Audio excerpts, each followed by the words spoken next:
Hi guys, it's 1:33 AM ang aga. Oo, dahil birthday na nag-iisa naming babae. Actually, dalawa naman kami babae, pero dahil birthday niya, so pagbibigyan natin siya. May pa-swimming siya sa aming buong pamilya, so tingnan na lang natin. Hi guys, here na kami sa bus and kung makikita nyo naman mga kasama ko, yung iba dyan walang tulog talaga dahil. At ito naman ang aming birthday girl na parang naalimpungatan. And of course, ang aming mga kamag-anakan nandito na. And actually, kasangga sa kanila po yung sasakyan. Grabe, sobrang aga din talaga, no? Wala pa nga akong tulog neto eh. But anyway, we're happy because matutuloy na rin ang pa-swimming. Ang tagal ko na rin tong inaantay, no? At eto na, nakaandar na rin kami, di ba? Kung makikita nyo naman, talagang madilim pa talaga siya. Nakapatay ang ilaw dito sa aming sasakyan para hindi na rin kita yung mga bata. And sabi rin naman ng driver na malapit na rin kami talaga. Finally, kasangga, nakarating na rin kami sa Jed's Island Resort. And kung makikita nyo naman, madilim pa, diba? Sobrang excited, nakaramdam na kami ng antok dito sa bus. So, mas minabuti naming umidlip muna, diba? May isang bumaba rin naman sa amin para malaman kung saan pwede mag-park. At doon na lang kami maghihintay ng oras. So, fast forward tayo, kasangga, it's 5:30 na ng umaga. And alive na yung marami sa amin. Actually, kasangga, yung mga bata, yung mga pamangkin ko dito, hindi ata natulog, naglaro lang dito sa labas. And sa wakas, nakapasok na rin kami dito sa loob. This is the second time na makakaligo kami ulit dito sa Jed's Island Resort. And masasabi ko lang na parang wala namang nabago. So while waiting sa aming mga ticket, nagpicture-picture muna kami dito sa mga statua, sa mga anime character, di ba? Ito pala yung susutin namin bago kami makapasok kasi i-scan yung code na nakalagay dyan. And guys, andito na kami sa pinakaloob-loob na ng Jed's. Actually, excited na rin ako maligo. And finally, nandito na rin kami sa cottage na napili namin. And ito yung napili namin dahil nga malapit sa pool at makikita yung mga bata dyan na naliligo, diba? Nababantayan din. While preparing sa pagkain sila mama at pagluluto, so ako ay nag-ikot-ikot muna at tinignan ang mga magagandang view dito sa Jed's. So honest review tayo kasangga. Honest review, so parang nakikita ko lang kasi dito kasangga na parang napabayaan talaga siya. Nawala yung mga matitingkad na kulay. But overall kasangga, maganda rin naman talaga. Ang ganda ng view, tapos pwede pa kayo mag-picture-picture. Then malawak din ang Jed's ha. Hinahanap ko dito yung big wave kasangga kaso hindi pa open. And nakita ko si paring Zenki, dito rin pala sila naliligo. Nakatupis to lang. Ah, galing diba? Papay ka, Nakatupis pero yung tsura mo puwet.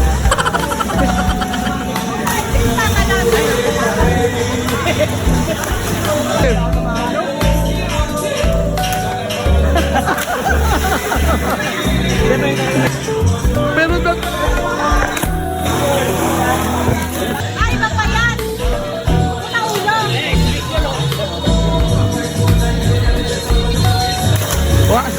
sayang yung plakda lang. So dito nga ay nasaksihan ko ang paglabing-labing ng aking kapatid at ang kanyang asawa. Sabi nga ng kapatid ko na maligo na raw si Bayaw. Pero tingin ko wala pa sa mood tong mga tumaligo dahil nagugutom sila at inaantay yung pagkain. And ako din, nararamdaman ko na rin ang gutom dahil hindi kami nag-almusal, kape lang. At eto na, sinisimula na ng aking mga kamag-anakan maligo isa-isa.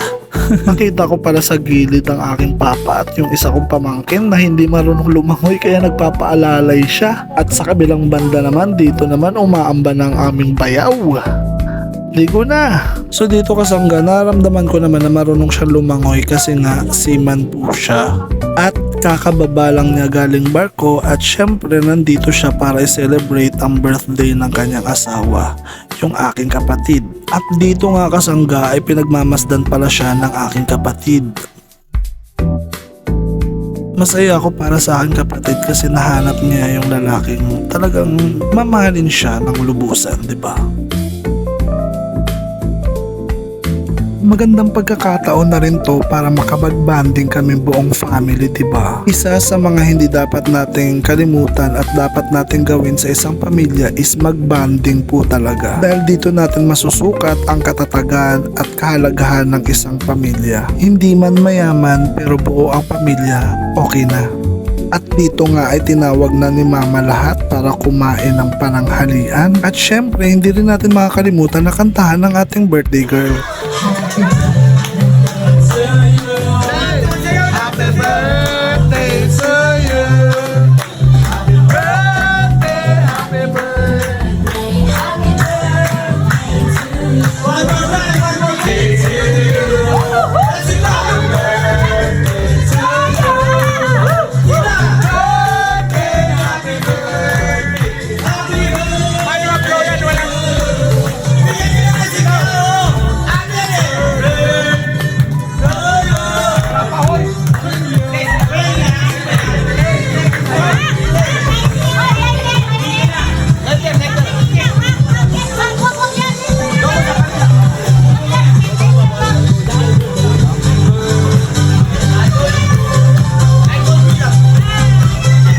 Happy sa pagkanta tayo sa pagkanta.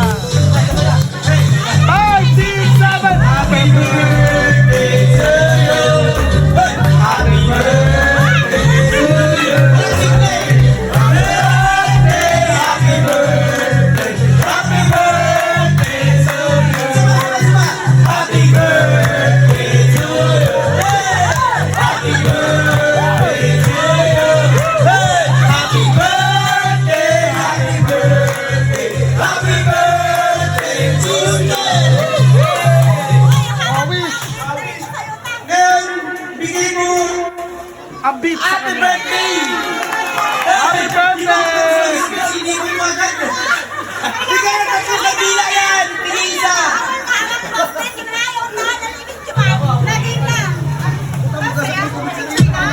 At ang wish ko naman para sa nag-iisa kong sisi ay stay pretty and stay healthy.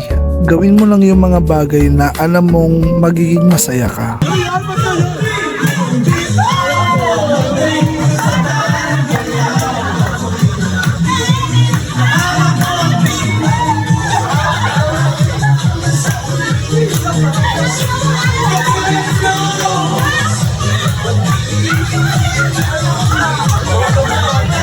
Alam nyo ba na hindi pa yan sila natapos sa pagsayaw sa loob ng cottage? Sumayaw pa yan sa labas.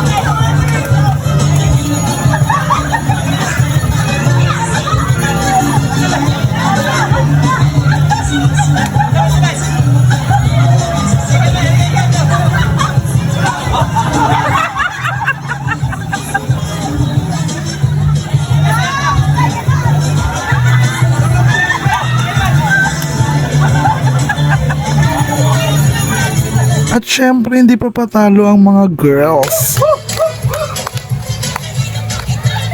Oh, sabay! Sabay! Sabay! Sabay! Sabay! Yo! Okay! Gago! Cellphone!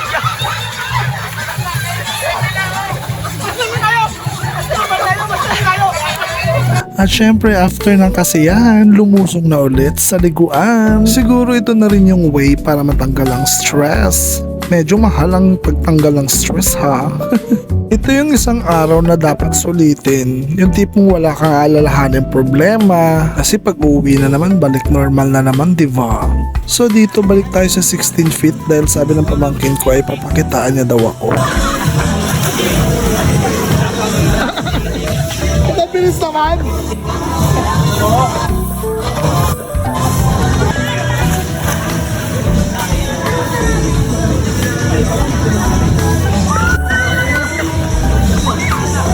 So dito kasangga medyo nabitin kasi hindi ko nakuhanan or na-videohan yung pag-alis namin doon sa cottage. At ang masasabi ko ngayon, thank you so much Assisi sa iyong pa-swimming at syempre sa effort na rin nila mama. Yun lang, bye!